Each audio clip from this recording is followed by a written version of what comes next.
Okay, trying one last time. My internet won't allow me to be great today. Oh my goodness. All right, so here we are.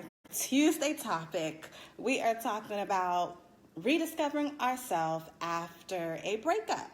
Okay, so as you come on, jump in, let me know that you're here. And let's really talk about how are you rediscovering yourselves, and do you find it difficult to rediscover yourself after a breakup?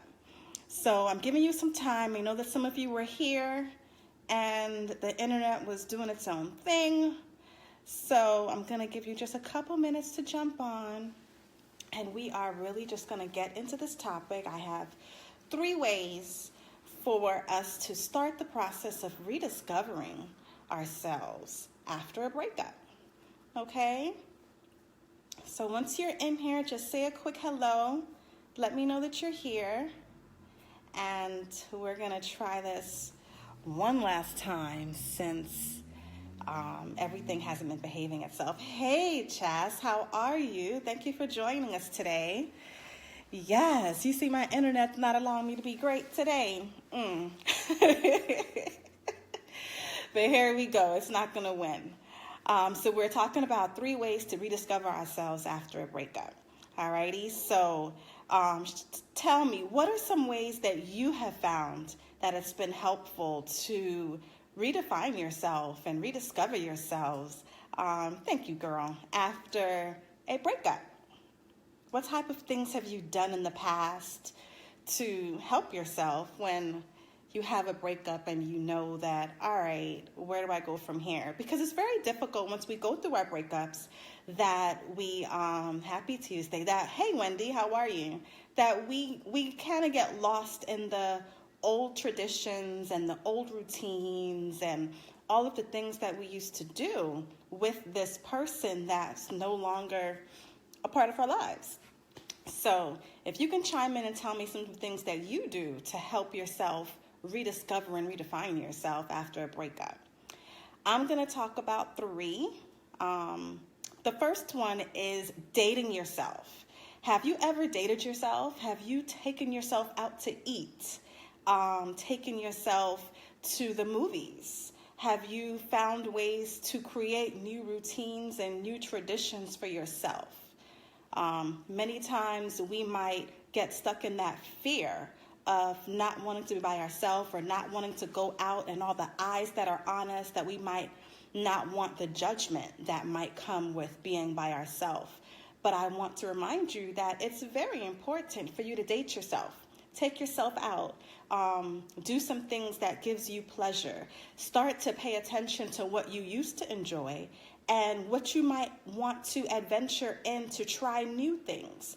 And do these things, because when you do this, it helps you with the self-exploration that Chastity is speaking of. Yes, that's exactly what it does, because it helps you to develop your boundaries, your standards. It helps you to be in tune with your likes and your dislikes, that you're able to share that with your partner when that person enters your life. Okay, so make sure that you are taking time to date yourself, love on yourself. All right, because if you're not loving yourself, how can you expect someone else to love on you? Right? That's deep right there. We have to remember, please, someone type that in there. If you're not loving on yourself, how can you expect anyone else to love on you? All right, so spend some time dating yourself. The next thing is self-care. A long time ago, when I had one of my little ones, my first baby girl, I was a new mommy, and I was taking a trip. I had to get on a plane, and I remember the flight attendant telling me, and telling all of us, of course, but I felt a little bit offended when she said, when the air mask come down, I need to put it over my face first and secure my mask before I secure anyone else's mask or my child's mask.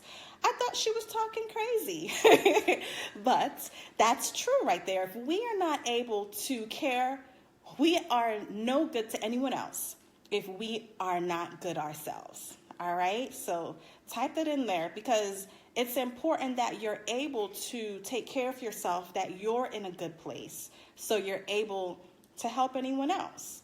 So that's why self-care. Take some time to take a long bath or read a nice book or watch your favorite show.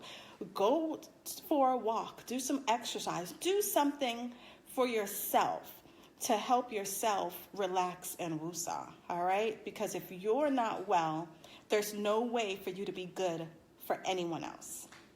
Okay, so that's a part of rediscovering yourself.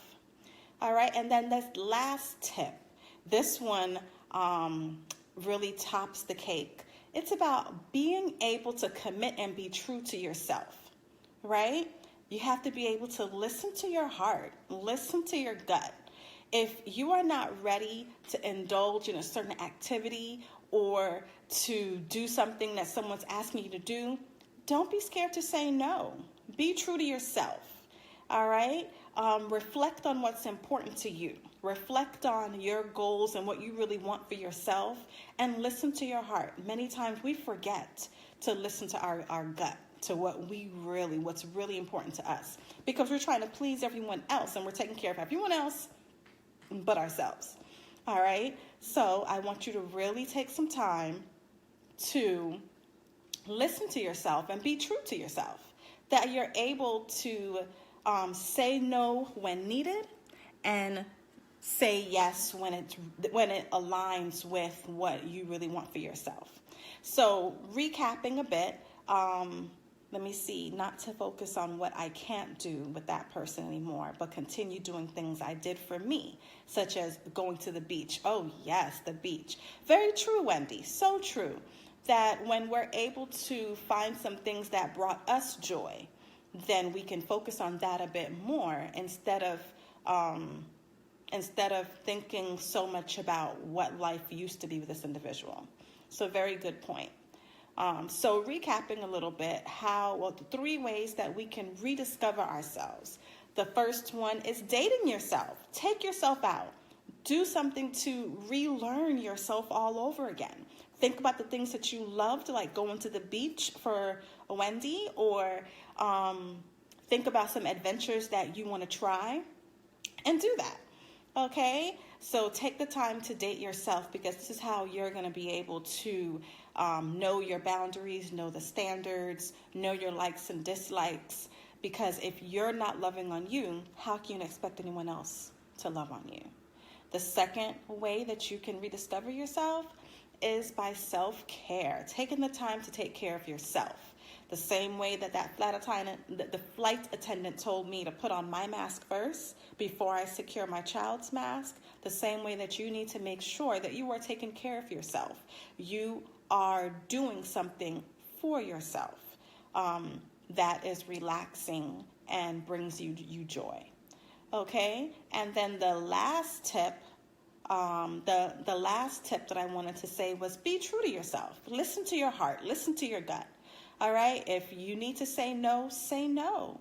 And don't be impulsive. Take the time to think about it so you know exactly what you want to do. So be true to yourself in each of your decisions. Wendy, what do you mean by myself? Can you explain what you meant by that, please?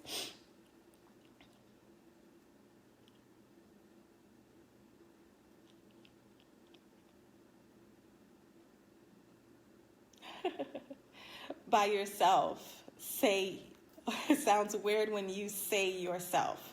Myself. Did I say myself? I'm not sure. But okay, by yourself. Make sure that you're taking the time to go to the beach by yourself, or do the things that you enjoy, and do it by yourself. So you're getting to know yourself all over again before you start to include other individuals. So you can actually rediscover who you are and your likes and dislikes, and spending time loving yourself. And that's very important to rediscovering yourself. I hope this was helpful. If it was, please just type in there that it helped you out a little bit.